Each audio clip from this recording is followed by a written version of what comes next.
10ஆம் வகுப்பு அரசு பொதுத் தேர்வு எழுதக்கூடிய மாணவ செல்வங்கள் அனைவருக்கும் என்னுடைய வாழ்த்துக்களை முதல்ல தெரிவிச்சுக்கிறப்பா. நீங்கள் எல்லா தேர்வுகளும் நல்லபடியாக எழுதி அதிக மதிப்பெண்கள் எடுத்து வெற்றி பெறணும் அப்படிங்கிறது என்னுடைய ஆசை. அது மட்டும் இல்லாமல் தமிழ் தேர்வு எழுதும்போது என்ன மாதிரியான விஷயங்களை கடைபிடிக்கணும் அப்படிங்கிறத ஒரு சில விஷயங்களை மட்டும் உங்களோட பகிர்ந்துக்கலாம் அப்படின்னு நினைக்கிறப்பா.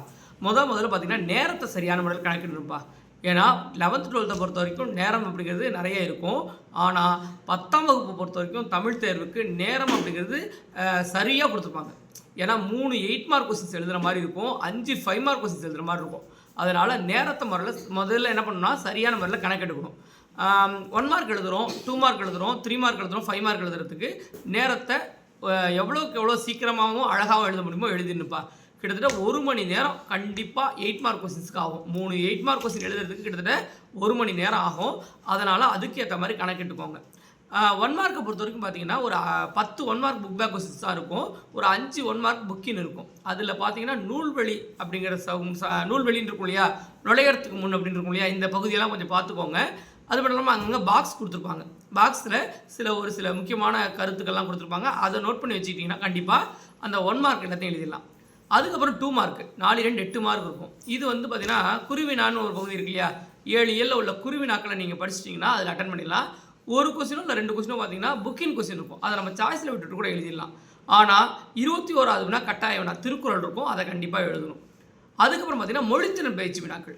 மொழித்திறன் பயிற்சி வினாக்களை பொறுத்த வரைக்கும் 2 10 மார்க் இருக்கும்.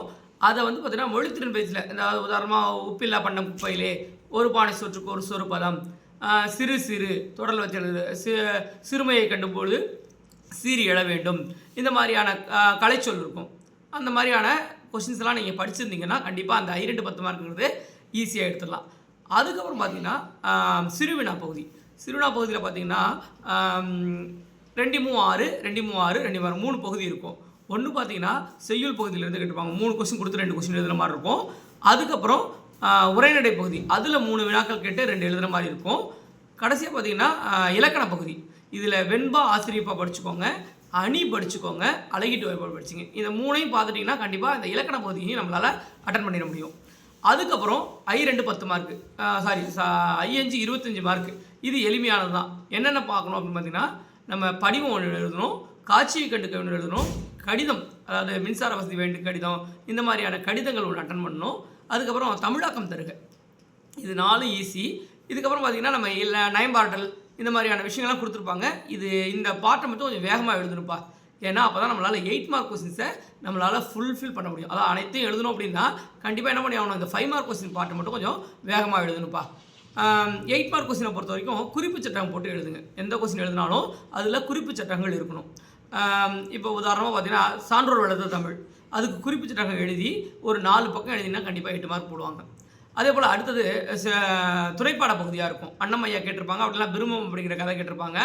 அந்த 2ல் ஏதாவது ஒன்று என்ன பண்ணுங்கள், சூஸ் பண்ணி அதுக்கும் குறிப்பு சட்டம் போட்டு எழுதுங்க. அடுத்தது பார்த்திங்கன்னா கிளாஸ் கொஸ்டின் ஜென்ரல் கொஸ்டின்ஸ் இருக்கலாம்.